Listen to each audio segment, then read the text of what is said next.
Hello friends, welcome to Competitive Minds Assam friends আশা কৰোঁ সকলোৰে আজি অসম পুলিচৰ এছআই পৰীক্ষা ভালেৰে পাৰ হৈছে আৰু আমি আমাৰ টিমে চেষ্টা কৰি আছিল প্ৰায় 2-3 ঘণ্টা ধৰি যে কোৱেশ্চনছখিনি আমি ৰেডি কৰোঁ আপোনালোকৰ কাৰণে যাতে আপোনালোকে এটা আইডিয়া পায় শুদ্ধ উত্তৰখিনিৰ গতিকে ফ্ৰেণ্ডছ আমি প্ৰায় গোটেইখিনি কোৱেশ্চনে লাভ কৰিছোঁ কিন্তু যেহেতু কিছুমান কোৱেশ্চন সঠিক ৰূপত আমি লাভ কৰা নাই সেই কাৰণে আমি ভিডিওটোত 42টা জিকেৰ কোৱেশ্চন লৈ আহিছোঁ গতিকে ফ্ৰেণ্ডছ চাওক আৰু আপোনালোকে এটা এষ্টিমেট কৰক যে কিমান মাৰ্কছ আপোনালোকে লাভ কৰিব যেহেতু নিগেটিভ মাৰ্কিং আছিলে প্ৰথম প্ৰশ্নটো আহিছিলে এনেকুৱা সত্যমেৱ জয়তে টেকেন ফ্ৰম ক'ৰ পৰা লৈছিলে সুধিছিলে আৰু তাৰ কাৰেক্ট অপশ্যনটো হ'ব মুণ্ডকা উপনিষদ হু বিল্ড বৰপেটা সত্ৰ নিৰ্মাণ কৰিছিল কোনে তাতে অপশ্যনত আছিলে কাৰেক্ট অপশ্যনটো হ'ব মাধৱদেৱ পংগাল ফেষ্টিভেল এটা উৎসৱ কোনে উদযাপন কৰে সেইটো সুধিছিলে আৰু এইটো আচলতে তামিলসকলে উদযাপন কৰে তেওঁলোকৰ এটা উৎসৱ আৰু এইটো যদি ষ্টেট আছিলে ষ্টেট থাকা বুলি আমি গম পাইছোঁ তেতিয়াহ'লে কাৰেক্ট অপশ্যনটো হ'ব তামিলনাডু নেক্সট কুৱেশ্যন আহিছিলে লক্ষ্মীনাথ বেজবৰুৱা পাৰ্ক এটা ৰিচেণ্টলি নিউজত আছিলে এইটো কাৰেণ্ট এফেয়াৰ্ছৰ কুৱেশ্যন হয় এইটো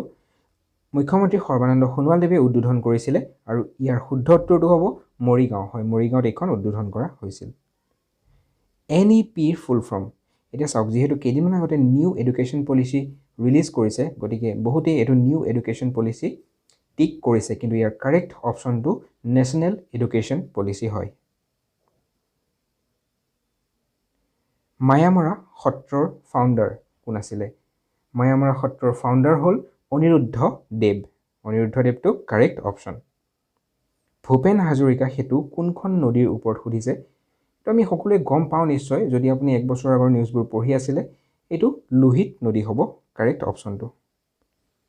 ডায়মণ্ড মাইন্সৰ ওপৰত এটা কুৱেশ্যন সুধিছিলে আৰু তাৰ কাৰেক্ট অপশ্যনটো হ'ব মধ্যপ্ৰদেশ হ'ব এইটো পান্নাত আছে আচলতে মধ্যপ্ৰদেশৰ কলকাতা হিন্দু ইউনিভাৰ্চিটিৰ ফাউণ্ডাৰ কোন আছিলে ইয়াৰ কাৰেক্ট অপশ্যনটো হ'ল ৰামমোহন ৰয় মহাত্মা গান্ধী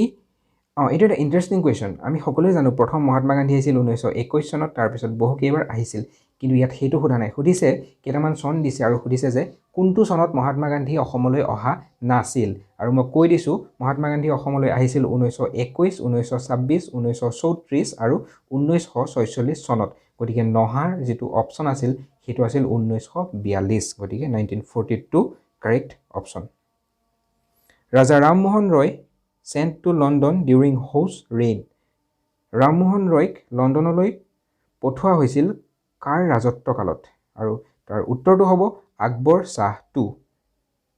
পিছৰ প্ৰশ্নটো এনেকুৱা আছিলে Pulakeshin II was contemporary of Pulakeshin IIৰ ওপৰত এটা কুৱেশ্যন আহিছিলে আৰু ইয়াৰ অপশ্যনবিলাক আছিলে হৰ্ষবৰ্ধন চন্দ্ৰগুপ্ত মৌৰ্য সমুদ্ৰগুপ্ত এনেকৈ আছিলে আৰু তাৰ শুদ্ধ উত্তৰটো হ'ব অশোকা আছিলে correct option Pulakeshin II was a contemporary of Ashoka. Court point আচ্ছা কবি আছিলে পুলকেশিন IIৰ এইটো আহিছে আৰু ইয়াৰ কাৰেক্ট অপশ্যনটো হ'ব Rabi Kirti Ahom king during Saraighat battle Saraighat যুদ্ধৰ সময়ত আহোম ৰজা কোন আছিল আৰু তাৰ কাৰেক্ট অপশ্যনটো হৈছে উদয়াদিত্য সিংহ তাৰ পিছতে আহিছিলে এটা ডে ইম্পৰ্টেণ্ট ডে ওপৰত কুৱেশ্যন আমি পঢ়াই আছিলোঁ আপোনালোকক 10 ডিচেম্বৰ এইটো হ'ল হিউমেন ৰাইটছ ডে তাৰ পিছতে সুধিছে যে এবিধ অলংকাৰৰ কথা সুধিছিলে যিবিধ নেকি মহিলাসকলে ডিঙিত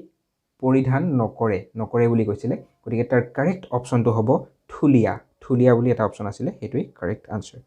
খাজুৰাহো টেম্পলৰ ওপৰত এটা সুধিছিলে খাজুৰাহো টেম্পল কোন ডাইনাষ্টিৰ দিনত নিৰ্মাণ কৰা হৈছিল আৰু তাৰ কাৰেক্ট অপশ্যনটো হ'ব চান্দেলা ডাইনাষ্টি পালা ডাইনেষ্টিৰ ফাউণ্ডাৰ কোন আছিলে তাৰ কাৰেক্ট অপশ্যনটো হ'ব গোপালা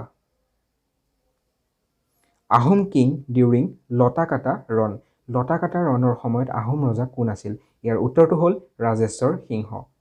তাৰ পিছত সুধিছিলে যে হাছং এইটো কিহৰ লগত ৰিলেটেড কোন জনজাতিৰ লগত ৰিলেটেড আৰু এই জনগোষ্ঠীটো হ'ল ৰাভা জনগোষ্ঠী শিখ গুৰু ইন্ট্ৰডিউচড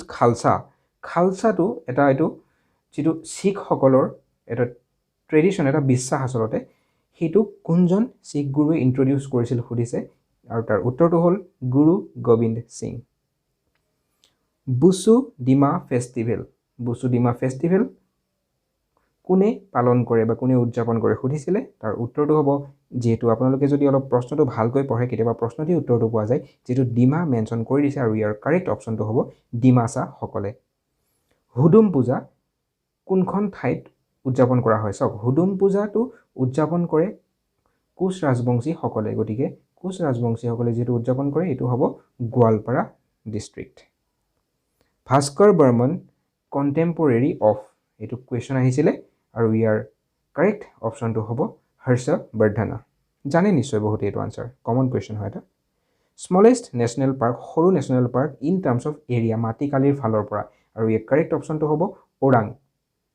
তাৰ পিছত সুধিছিলে আসাম ওমেন ইউনিভাৰ্সিটি কোট আছে হেতু কাৰেক্ট আনসাৰ জানে নিশ্চয় আপোনালোকে হেতু হ'ব যোৰহাট তাৰ পিছতে সুধিছিলে এটা কাৰেন্ট এফেয়াৰ্সৰ ইম্পৰ্টেন্ট কোৱেশ্চন এটো নিউজত আছিল যদি নিউজ পেপাৰ চাইছে বা নিউজ চাইছে আপোনালোকে নিশ্চয় গম পাইছে ইৰানৰ ফাৰ্ষ্ট মিলিটাৰী স্যাটেলাইট আৰু তাৰ নামটো হ'ল নূৰ NOOR নূৰ তাৰ পিছত সুধিছিলে লক্ষ্মীনাথ বেজবৰুৱাক যেটো ৰখৰাজ টাইটেল দিছিলে হেতু কোনে দিছিলে মই ভিডিওত আপোনালোকক ইয়াৰ গোটেই ডিটেইলছ কৈছিলো কোনে দিছিলে কোড দিছিলে আৰু কিমান চনত দিছিলে গতিকে তাৰ কোনে দিছিলে তো আহিছে সেইকাৰণে মই আপোনালোকক সদায় কওঁ সদায় টপিক বিলাক পঢ়িব লাগে অকল MCQ নহয় আৰু কোনে দিছিলে তাৰ উত্তৰটো হ'ব অসম সাহিত্য সভাই কোড দিছিলে শিৱসাগৰত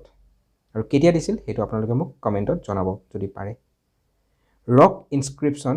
উইথ আচাৰ মানে এটা ৰক ইনস্ক্ৰিপশন ফাউন্ড হৈছিলে তাত মানে কামৰূপৰ নামটো মেনশন কৰা আছিল গতিকে এটো এটা অসম ৰিলেটেড কোৱেশ্চন হয় কিন্তু সুধিছে কোট এটো পাইছিলে গতিকে ইয়াৰ আনসাৰটো হ'ব এলাহাবাদ আচ্ছা এটা পোৰ্টৰ কথা কৈছিলে কোৱেশ্চনটো যদি কাৰোবাৰ তাত আছে মোক এটো জনাবচোন কমেন্ট কৰি বা মেইল কৰি এক্সাক্ট কোৱেশ্চনটো কি আছিল চেন্নাই তামিলনাডু পোৰ্ট যদি এই পোৰ্টটো হয় তেতিয়া হলে ইয়াৰ কাৰেক্ট অপচনটো হ'ব পেৰামবাদুৰ পোৰ্ট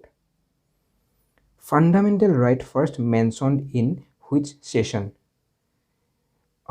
এটো সুধিছে যে কোনটো সেশনত ফান্ডামেন্টাল ৰাইটৰ কথা এটো যে ইন্ডিয়ান কনস্টিটিউশনত ভৰাব লাগে কোট উত্থাপন কৰা হৈছিল তেতিয়া হলে এটো হ'ব লাহোৰ সেশন ডিজাস্টাৰ এক্ট যিখন ডিজাস্টাৰ মেনেজমেন্ট এক্ট হেখন কিমান চনৰ হেতু সুধিছে তাৰ কাৰেক্ট অপচনটো হ'ব 2005 তাৰ পিছতে যোৰহাট সাৰ্বজনিক সভা ফৰ্মড বাই কোনে এখন ফৰ্ম কৰিছিল সুধিছে তাৰ কাৰেক্ট অপচনটো হ'ল জগন্নাথ বৰুৱা এটো এটা অড ওৱান আউটৰ কোৱেশ্চন আছিল বহুত কনফিউজ হৈছে বুলি কৈছে কোৱেশ্চনটো কিন্তু মই ক্লিয়াৰ কৰি দিম কনফিউজনটো captain colonel admiral group captain এটো চাওক ইয়াতে কোনো এনেকুৱাকে দিয়া নাই যে কোনোবা নেভিৰ কোনোবা ইয়াতে ইণ্ডিয়ান আৰ্মিৰ কোনোবা ইণ্ডিয়ান এয়াৰ ফোৰ্সৰ এটা ৰেংক হয় গতিকে হেতু লৈ নাভাবিব চাওক ৰেংকখিনি চাওক ইয়াতে একেবাৰে ওপৰৰ ৰেংকটো হ'ল এডমিৰেল তাৰ মানে ক্যাপ্টেইন কলোনেল আৰু গ্ৰুপ ক্যাপ্টেইন একেটা ৰেংকৰে হয় আপোনালোকে যদি গুগলত সাৰ্চ কৰে গম পাব একেটা ৰেংকৰ হয় কিন্তু এডমিৰেল বহু ওপৰৰ হয় তেওঁলোকতকৈ গতিকে এডমিৰেলটো হ'ব অড ওৱান আউট এডমিৰেল হ'ব correct answer history of Assam rifles এইখন বুক হয় কোনে লিখিছিল সুধিছে তাৰ কাৰেক্ট অপচনটো হ'ল LW শেক্সপিয়াৰ তাৰ পিছতে এটা ইম্পৰ্টেন্ট কোৱেশ্চন সুধিছিলে book based on second world war দ্বিতীয় বিশ্বযুদ্ধৰ ওপৰত কোনখন কিতাপ ৰচনা কৰিছিল সুধিছে আৰু তাৰ কাৰেক্ট অপচনটো হ'ব ডাৱৰ আৰু নাই বহুকেইটা অপচন আছিল কাৰেক্টটো হ'ব ডাৱৰ আৰু নাই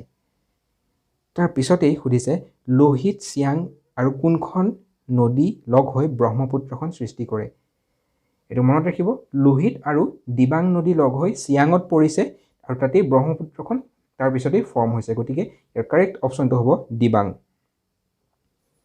কম্পিটিটিভ ইন্ডেক্স ওয়াৰ্ল্ড এটো মই কৈছিলো যে ইন্ডেক্সৰ কোৱেশ্চন আহি থাকে ৰেংকিং গতিকে এটো আহি গল ওয়াৰ্ল্ড কম্পিটিটিভ ইন্ডেক্সত ইণ্ডিয়াৰ যেটো পজিশন হেতু হ'ল 43 নম্বৰ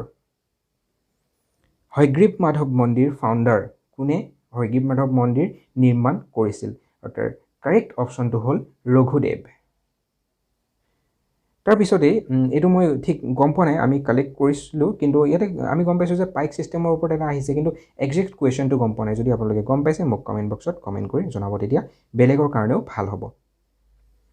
বেলিমাৰ বুৰঞ্জীৰ ওপৰত এটা কুৱেশ্যন আহিছিল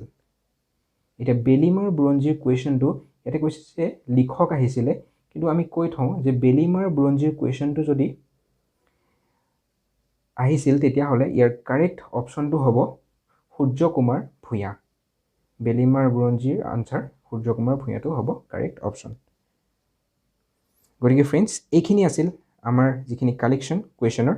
আপোনালোকে যিখিনি ইয়াৰ বাহিৰেও কুৱেশ্যন জানে আমাক কমেণ্ট বক্সত কমেণ্ট কৰি জনাব আশা কৰোঁ পৰীক্ষা ভাল হ'ল আপোনালোকৰ গতিকে পঢ়ি থাকক নেক্সট বহুতো পৰীক্ষা আহি আছে PNRD আহি আছে আছাম ছেক্ৰেটেৰিয়েট আহি আছে আমি যিখিনি পাৰোঁ আপোনালোকক গাইড কৰি যাম গতিকে ফ্ৰেণ্ডছ ভালে থাকক পঢ়ি থাকক competitive minds Assam signing of